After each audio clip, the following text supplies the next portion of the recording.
Happy New Year! It's January 1st, 2025. Happy New Year. Uh, I have mixed emotions about today because a year ago today, I got a phone call around 9 a.m. my time, and it was from my stepfather. My stepfather and I are on a very good terms. We just didn't have a lot of phone calls together. It would be either text messaging or chat or something like that, or he would hear about what's going on with me or vice versa through my mother. My mother was the conduit. So when I saw his name show up on my phone, I was like, uh-oh, something must be going on with my mom. And it was. He told me that she had just been taken to the hospital by uh, the paramedics, and I was trying to find out, was she breathing on her own? But long story short, she had a heart attack and basically died today. They had her on life support for another day or so, but my mom's gone. And this is not going to be a sad video about that. That's not the nature of this. That's not why you tuned in. But it's going to be about her and what the channel is about anyway.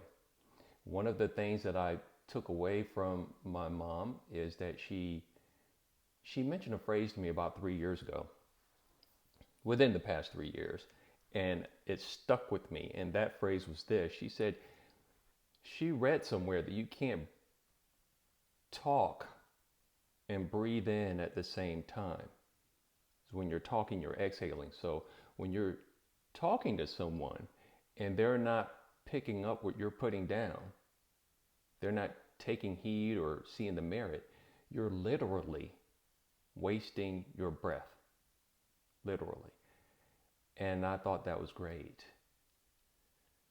So, not being someone who wants to be wasteful, I that changed my life and how I talk with folks. Another thing, what my mom said combined with what I heard Dave Ramsey say on more than one occasion when he's talking with someone who's called into his radio program and they're not exactly picking up what he's putting down, he'll use this phrase, which is, you're going to do what you want to do anyway, but you called for our advice and this is what we teach. I love that phrase too because it's so disarming, but at the same time, it's directional. It moves the conversation into the direction that he wants it to go into. It gets the person to still hear his advice, and um, maybe the person has an opportunity to put their dukes down and hear it too. Um, it kind of reminds me when I was in sales about a phrase I learned called feel, felt, found. When you're dealing with objections, you can tell someone, I know how you feel. I've felt the same way when I've been in a similar situation. But let me tell you what I found. And then you can move the conversation, call control. You're recognizing at the same time that you're going to do what you want to do anyway with that statement. You're recognizing that the other person still has autonomy. They still have agency over themselves, but you're putting them in a position where they can hear something that might be counter to their intuition uh, and maybe make some use of it. By the way, I want to show a couple of photos though before we move on. This is, hope you can see this. This is a picture of my mother along with my grandfather, her father, when I was graduating college at North Carolina State University. So this would be around May or June of 1993. And there's that. Uh, Here's another picture, my mother and my stepdad. I think this picture is actually older. Maybe it is, maybe it isn't. But that's a picture of them too. So there's that. I meant to show that a little earlier. But the point of the video is that I heard another YouTuber say, And this is why I kind of got started. They said, you're not too old. The internet needs your wisdom, you Gen X folks. It needs your wisdom, your point of view. And just because somebody else has umpteen millions of subscribers and you're starting off with none, you don't need that many to still make an impact. I remember comedian George Carlin said, no matter what your obsession is, no matter, he said it differently though, no matter what freaky, off-color, niche thing that you're into, there's going to be a magazine about it. And fast forward to today, no matter what you're into, there's a web page about it, somebody wrote a book about it, or there's a channel about it on YouTube or some other type of content service. And even with just 1,000 subscribers, you're potentially talking to a group of people who are about the size of a congregation, right? It's about the size of a congregation. With 5,000 people, you're talking to about the size of a crowd that would show up to a high school, maybe championship game, football. 20,000, 25,000, you're talking to an NBA stadium size of folks. And here we have it at the American Airlines Center. I remember the first people to perform there were the Eagles. The second was Sade. I went to that concert, Sade. But then 100,000 folks, you're looking at the size of a crowd that would fill the Cowboy Stadium. That's just at 100,000. So you don't need multiple millions. And why do I care about audience size? Well, why do I care about talking at all? Well, my best friend I've known since 1996. So we're 28 and a half years knowing each other, going on 29 years. He's clearly, in my mind, not the dumbest person I know. He's actually probably the smartest person I know. And there was a time like now, this year, I'm discovering some things about health that he's known about for years. He just didn't tell me. And I'm like, man, when I'm sharing some stuff, did you know about this? Oh yeah, I knew about it. I'm like, well, why did you tell me? And his reason was, sometimes your reaction is not such that I would want to share. You know, the reaction is a turnoff. It's like, what? Well, give me some examples. And I said, I can understand earlier on, like 10 years ago, because part of the reason our relationship has lasted as long as it has is because of him and his personality. Whereas early on, I was a lot more of a hothead. I was quick to draw. I was, kind of a wise guy, argumentative, and I think I've cooled out, calmed down quite a bit.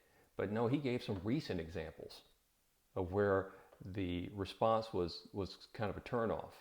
And I apologized. I said, look, man, I don't want that to be the case at all. I understand the reaction. I understand the reaction because I get it too. And you're too smart for me to want to cut off that flow. You're obviously reading books I haven't read yet. You're listening to sermons and other speeches I haven't gotten to yet. So please, if you have some information, tell me, because he knew stuff that could have helped me get off some medication I've been on like 10 years ago.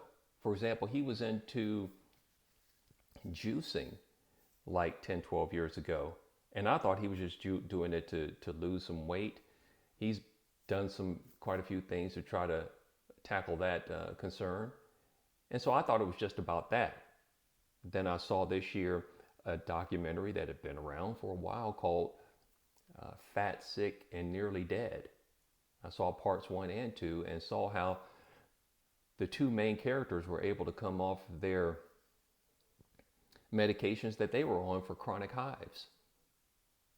And even in part 2, where they both gained back or quite a bit maybe of some of their weight, neither one had to go back on their medications. And I thought that was groundbreaking for me. So I got into it myself. And There are other things I've gotten into, and we share that information. I'm glad I have that flow open. The reason I say I understand the reaction is because I have it in my family. I don't think that I'm the dumbest person in the family, but for some reason, folks seem to discount what I have to say instantly.